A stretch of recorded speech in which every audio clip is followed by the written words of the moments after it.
Hello students, this is Neha Mathur and today in this video I will tell you about registers. Registers are basically most important applications of flip-flop. So our today's topic is register, but before starting the topic, consider to subscribe my channel and click on bell icon to get updated for the upcoming videos. So our today's topic is register.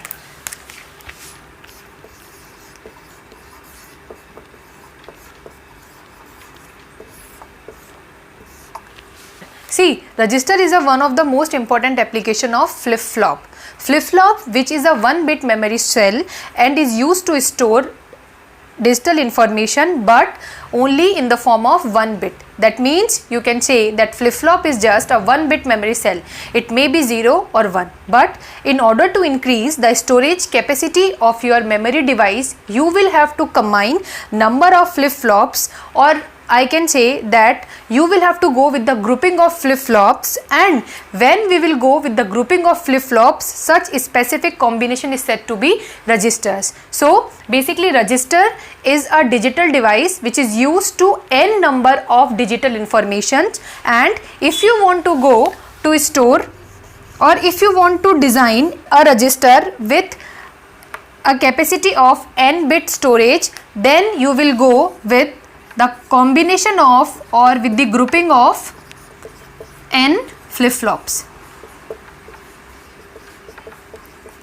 That means a single flip-flop is capable to store a single bit of data, and in order to store n number of bits, you will have to go with the grouping of n number of flip-flops, and the combination of such grouping of flip-flops is said to be registers. So we will go with the designing of registers, with the classification of registers, how register actually works. Now the next thing is how the proper classification of register takes place. See, registers are classified into number of different categories, but the category depends on how the data is entered into register and how the data is retrieved from the register. So the two important thing is the way of entering of the data in register and the retrieving of the data from the register. So register, which will store number of bit in its own cell.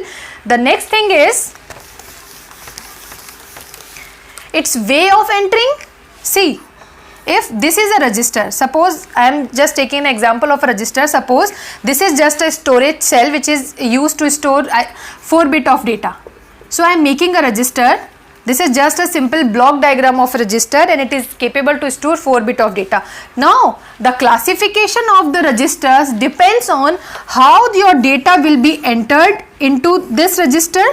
After entering the data will be stored in this memory cell, and whenever you want to retrieve the data will revert from that particular memory cell. So on the behalf of their way of entering as well as their way of retrieving out, the classification of registers is itself categorized into 4 categories, or you can say that its mode of operation is classified into 4 categories.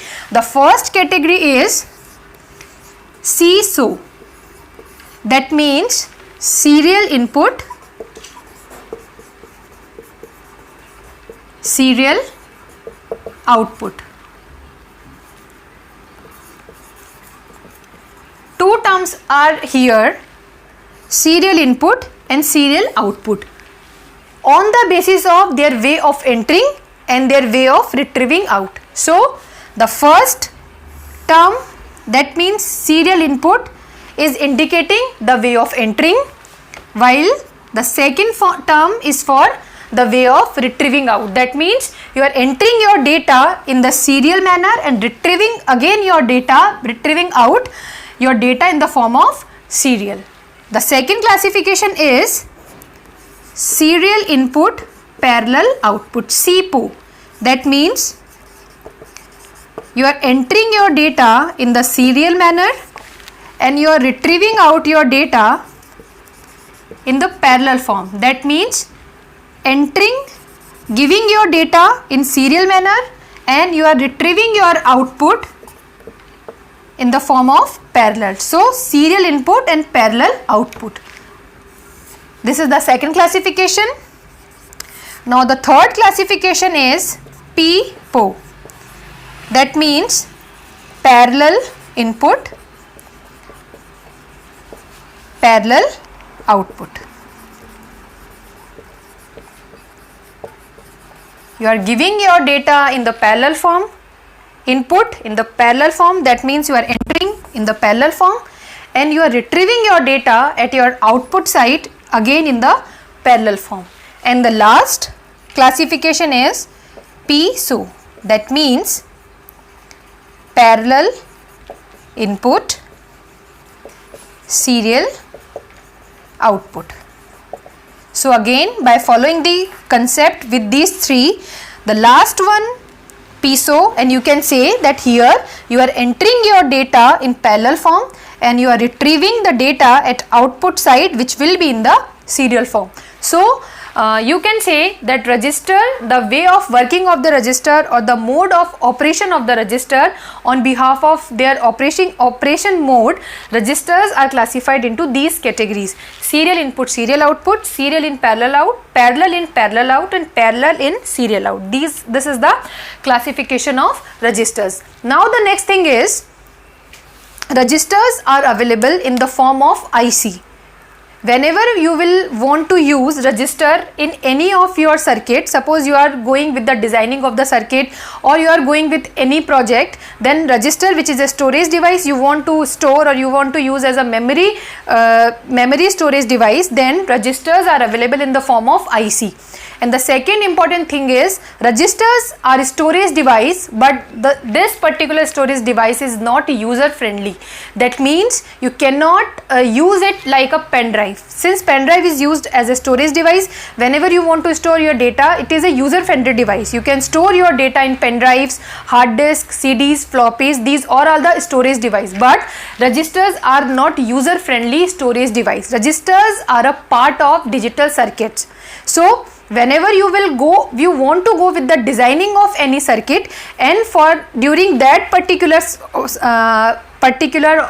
project you want to store your data, then registers are used. And the second thing is, in microprocessor, microcontrollers, in all these ICs, registers are available for the storage of digital information. So if you want to buy register, then it will be available in the form of ICs. For each and individual classification, it has its own unique specific IC number, like 7491. If you want to go with serial input, serial output, then you will go with 7491 IC number. So if you want to buy, you will make sure with specific IC number, because for the individual specific operation of the register, individual ICs are available.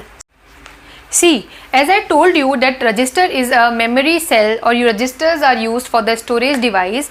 It doesn't mean that you can use your register as a storage device for your own,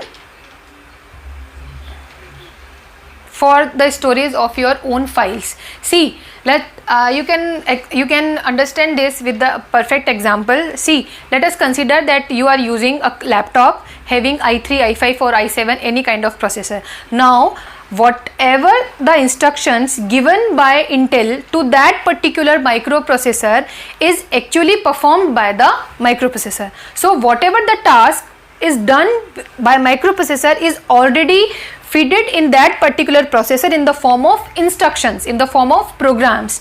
Now that particular instructions are stored in the microprocessor with the help of registers. So registers are used in that particular microprocessor or microcontrollers to store that particular specific instructions which is given by designer to that particular processor. So that means all the relevant instructions which will be performed or which will be executed by the microprocessor, as well as the relevant data, is stored in memory unit. That means you can say that each and every microprocessor which contains its own memory unit will capable to store two kind of information. The one is all the instructions which will be executed by the microprocessor, and that particular instruction is stored in memory unit. Similarly, all the data which will be given by the user just to perform the operations, so all the instructions and all the data which is stored in the memory cell, and memory cell contains number of register to store that particular information. So you can relate that particular register with practical approach. That means any kind of microprocessor, just like I am again repeating, suppose if you have 32-bit microprocessor or 64-bit microprocessor, that means your processor is capable to deal with maximum length of 64-bit of data or 32-bit of data, depends on its own capability. Now the instructions that will be executed by the microprocessor is itself stored in the memory unit. Similarly, the data which is used to execute that particular instructions is also stored in that particular memory unit, and memory unit is nothing but a combination of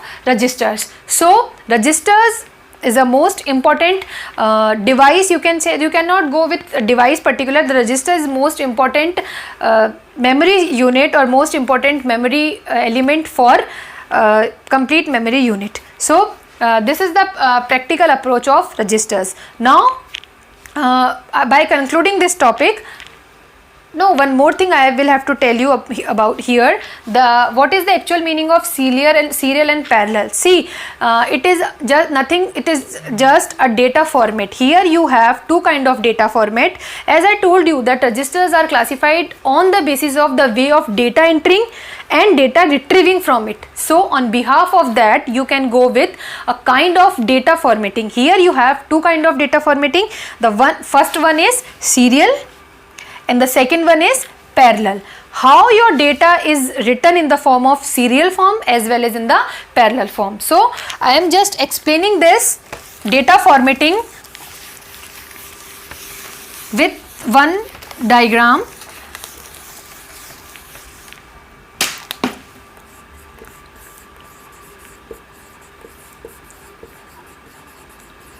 See, you have simple 4-bit of data, your 4-bit of data. Let us assume it is 1011. Now, if you want to represent this particular data in a serial form, it will look like this: 1, 0, 1 and 1.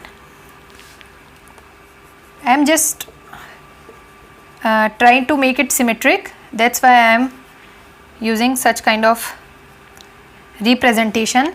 This is just the representation of your 4-bit data in serial form. Serial means you will have to enter or you will have to retrieve your data bit by bit. So this is the serial form. Serial means bit by bit.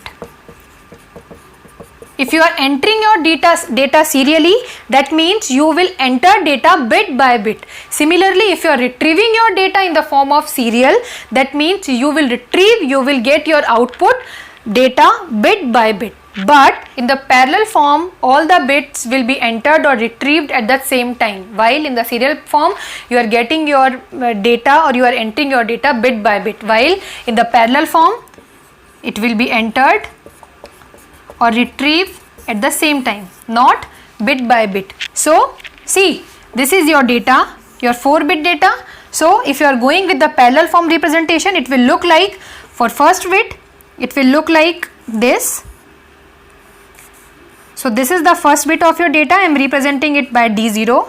For your second bit, it will be like this, D1. This is the level of 0. The second, again the third bit is 1, so it will be like this, and the last bit is again 1, so it will again 1.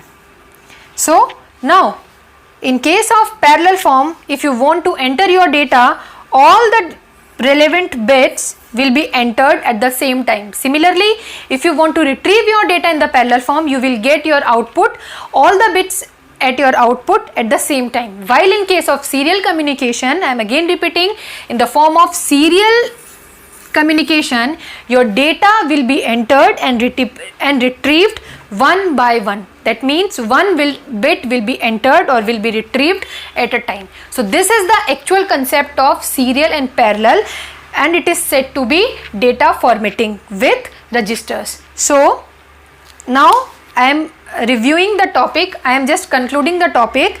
And register is nothing but a 1-bit memory cell, flip-flop is nothing but 1-bit memory cell, but in order to increase the storage capacity, we will have to go with the grouping of registers. So register is a grouping combination of flip-flops. If you want to store 4-bit of data, then you will have to go with the register just by grouping 4 flip-flops. Similarly, if you want to go with the storage of 8-bit of data with the help of register, that means that particular 8-bit register is designed with the help of grouping of 8 flip-flops.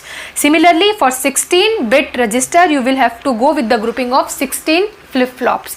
This is the actual concept of registers. And when go with the way of operation, the registers itself classified into 4 category: CISO, CIPO, PIPO and PISO. And the actual term, the actual meaning of serial and parallel can be explained or can be understood with the help of data formatting concept. So data formatting with serial and parallel form is representing over here. So this is the actual concept of register. Now in the next video I will start, or I will tell you about each and individual classification of registers. So I hope you are following the content, and if you are following the concept, consider to subscribe my channel and click on bell icon to get updated for the upcoming videos. Thank you.